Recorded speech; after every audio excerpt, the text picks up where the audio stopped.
So you'll often see the best traders on social media will get massive payouts. They'll get a lot of payouts, but they won't be keeping the same funded account. They'll be getting payouts from one firm, then another firm, then another firm, maybe back with the first firm again. And I'm going to tell you exactly why that is and why it is technically the most profitable way of running a prop firm business. And as we all know, you can't get these massive payouts every single month or every single week in your trading. The reality is you're probably only going to get a big payout. And when I say big, I mean a decent amount of, 5 figures, not just, 5K. It's obviously a good amount of money for a prop firm payout. I'm talking about 10, 20, 30K in a singular payout, because that is a decent amount of money. You think in some countries that is an average yearly salary, making $30,000 on one single payout. But you can't get these all the time. And it is apparent by looking at prop firm leaderboards. If you're in that 20, 30K range, you are guaranteed with most firms to be in the top 10 on their leaderboards for that profit split period. So you can actually see if people are actually doing this consistently. And the answer is they are not. They're not doing it consistently. And the reason being, you only have to get one of these every few months or a couple per year, especially when we break down the maths on how this actually works. So I'm going to take some of my payouts, for example, when I'm talking about this. I'm not going to go into full detail because I go into more detail in other videos about the full maths behind it. But one payout of $20,000, let's say, after the split. So let's say you make $24,000, you're maybe left with $20,000 depending on the prop firm split that they're actually offering. Let's say I was trading a 100K account.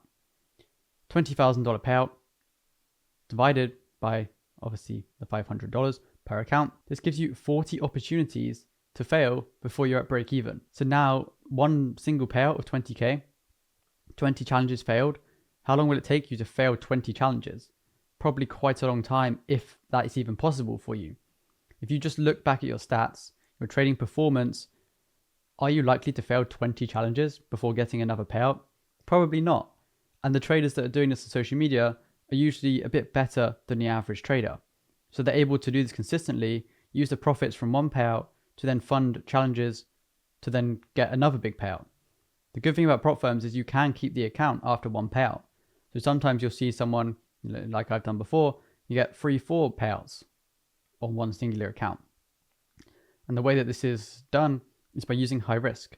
You're able to get a high payout of 20,000, 30,000, 40,000 by using higher risk.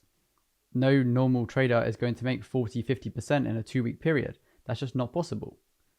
Some people will say it is possible, but you do the maths on that. If you're doing that consistently long term, then it is very unlikely. It's okay to do once or twice, but if you do that long term, in a matter of years, you will be one of the richest people on the planet. That's why you also need to focus on the realistic side of trading. How many times can you do this in a single year? And when you are just in reinvesting your profits, so let's say 20K, you're reinvesting, let's say half of that back into prop firm challenges. This gives you 20 opportunities to pass another challenge and get another payout, to then use those profits, perhaps half of that next profit split, to invest into further challenges. And a way that I'm finding the cheapest challenges possible is by using Prop Firm Match, who are the sponsors of today's video. What I do is I go on their website and I look for the best deals on prop firm challenges. I compare the drawdowns, I compare the profit targets, the reviews for the company, the rules that they actually offer, news trading, leverage, and then I look at the price. And they have massive discounts with a lot of the prop firms in the industry, 30, 40, 50% off in some cases, where you can save a lot of money. Which means that if you are reinvesting $10,000 from a payout, you're able to get many more challenges, which makes it easier to make profit in the long term. So if you are looking to purchase your next prop firm challenge, check out Prop Firm Match. There is a link in the video description. Buy a cheap challenge that fits your trading style with the drawdown and the profit targets, and hopefully you can then reinvest your profits further into another challenge through Prop Firm Match. But back to the video now. But back to the point about the profits. The reason I say 50% of your payout rather than 100% of your payout is you still need to pay yourself. You still need to take profits off the table and out of the prop firm pool of money. So let's say I have a 20K payout.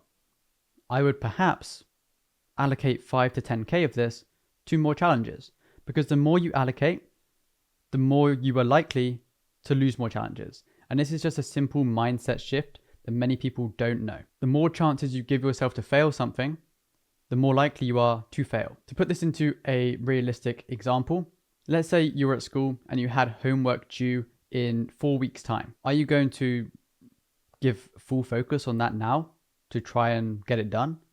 No. You're going to probably leave it to the last minute.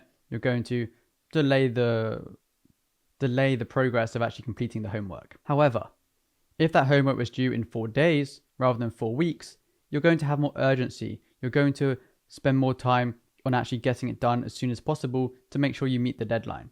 And this is the same, in my opinion, to people with prop firms.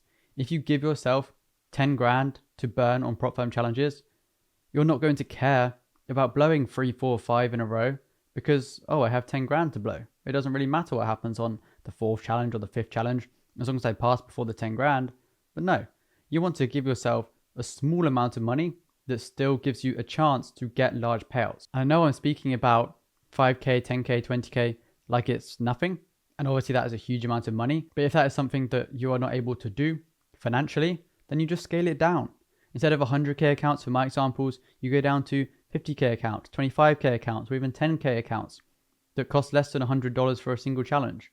And then you can do the same process.